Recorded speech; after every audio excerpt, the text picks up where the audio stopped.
Et j'ai le plaisir d'accueillir Francine Dubail et ses invités. Bonjour messieurs, dames, je vous laisse la parole parce que ce dont vous allez parler aujourd'hui, j'y connais rien.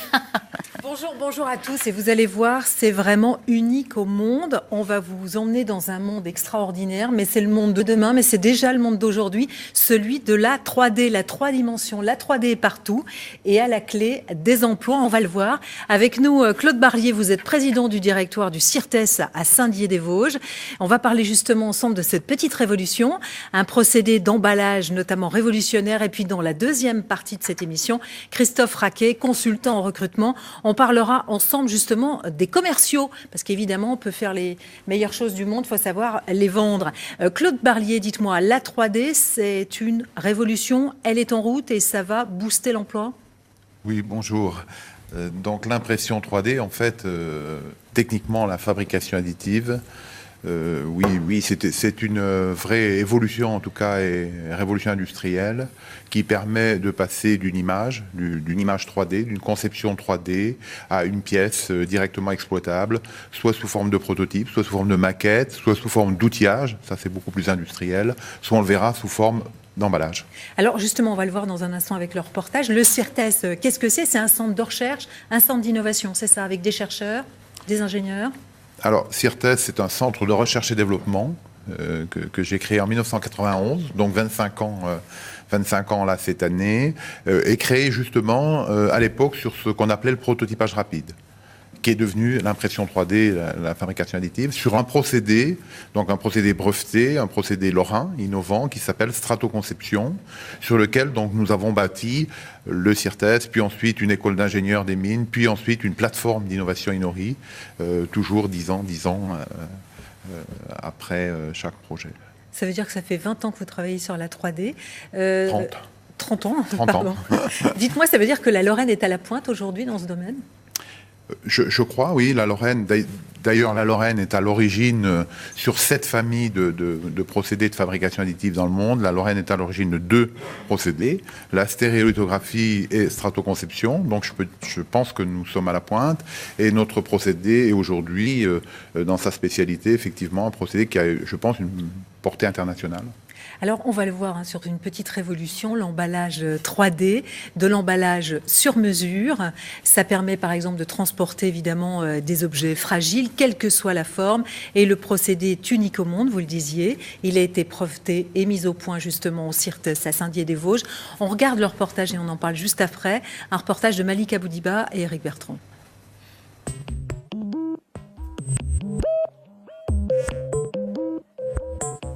Paris 5e arrondissement, ici la Poste utilise une innovation imaginée et élaborée en Lorraine, le 3D contenant ou comment expédier un objet fragile en toute sécurité grâce à un emballage qui prend la forme exacte de l'objet.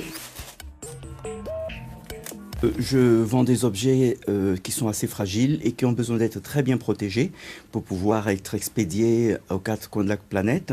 Et ce système me permet de bien bloquer, de maintenir les objets qui peuvent ensuite être expédiés sans difficulté. Voilà.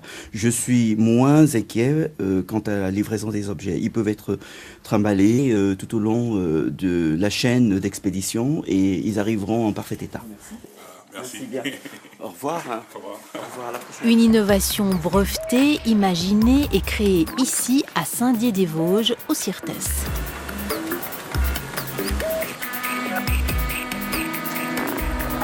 Ça va donner la contreforme exacte des pièces qu'on doit emballer. Et c'est relativement simple puisque chacune des tranches sont numérotées. Il suffit simplement de les empiler dans l'ordre et pour obtenir le calage final en quelques minutes. L'emballage 3D fait partie d'un domaine beaucoup plus vaste appelé fabrication additive. Ce jour-là au CIRTES, des ingénieurs, des cadres de grandes entreprises sont en formation venus découvrir ce que la fabrication additive pourrait apporter à leur société. Alors pour ça, un certain nombre de règles, on va simplement passer dans le menu de positionnement.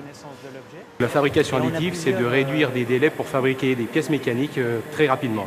Pour l'instant, on fait de la découverte théorie. La pratique va peut-être nous permettre de faire des sélections de matériaux, de procédés qui sont en réalité avec notre métier, notre savoir-faire lié à l'industrie automobile. Et donc derrière, on récupère un IGES ou un STEP ou un STL Donc on sait soit directement fabriquer ou on sait ensuite ramener dans un logiciel de CAO classique. Si comme moi vous n'avez rien compris, c'est normal, mais sachez que la fabrication additive est un domaine très complexe et une technologie en passe de révolutionner le monde de l'entreprise. Au cœur des Vosges, le CIRTES est à la pointe et un des meilleurs endroits pour sensibiliser les sociétés en quête d'innovation. Claude Barlier, on l'a vu, ça a l'air simple comme ça. On emmène son objet à la poste et puis on repart combien de temps? 3 minutes après avec l'emballage? 3-4 minutes, oui. L'objet donc est positionné, est numérisé, parce que le client n'a pas forcément un fichier numérique, une clé USB. Donc il est numérisé, il est étudié en volume. Le logiciel recherche la boîte englobante la plus petite, positionne l'objet ou plusieurs objets dans la même boîte, et puis immédiatement vient trancher et vient reproduire sur un traceur, comme vous avez vu là à l'instant, qui découpe à l'aide d'un cutter vibrant, qui découpe du carton et qui ensuite est assemblé pour faire le calage final. Pour l'instant, c'est à la Poste à Paris. Il y aura d'autres bureaux de poste. Tous les bureaux de poste, un jour, seront peut-être équipés de ce type de procédé? Alors, c'est un espoir. Évidemment, nous espérons que tous les bureaux de poste seront équipés. Aujourd'hui, c'est à Paris, donc c'est sur 3 sites la partie logicielle. Sur le site Mouffetard, la partie complète matérielle. Et puis un autre site à Bordeaux est en test.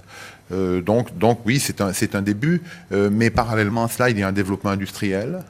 Bugatti à Molsheim vient de s'équiper entièrement de notre solution, et c'est une vingtaine de clients industriels aujourd'hui qui déjà utilisent par l'intermédiaire de notre plateforme de Saint-Dié-des-Vosges. Dites-moi, ça a nécessité combien d'années de recherche? Alors, je vous le disais tout à l'heure, notre procédé de base, le procédé de fabrication additive de base, qui fait lui des pièces positives, ça fait maintenant à peu près 30 ans de recherche, de recherche et développement. Pour l'application Pack and Strat d'emballage rapide, 2005, le brevet 2007, délivrance du brevet en Europe et en Chine, on est en 2015, vous voyez, donc le temps quand même, le temps d'incubation important, et c'est seulement à partir de 2015 qu'on a décidé de lancer le développement donc économique, industriel du procédé, et cela grâce à la nouvelle plateforme d'innovation, je citais tout à l'heure. Inori nous a permis de mettre en place un vrai pilote, c'est-à-dire un vrai démonstrateur, avec le soutien de nos partenaires caisses des dépôts, caisses d'épargne, industriels. On a 18 industriels qui sont dans la plateforme d'innovation. Et il y a des étudiants qui viennent se former justement à ces techniques dans les Vosges, des étudiants qui viennent du monde entier. Alors, pour les étudiants, c'est l'école d'ingénieurs des mines INSIC. Par contre, la formation évoquée tout à l'heure, ce sont là des cadres, ce sont des industriels. Nous avons souhaité, donc depuis quelques mois, depuis la fin de 2015, au plan national, ouvrir une formation pour les professionnels.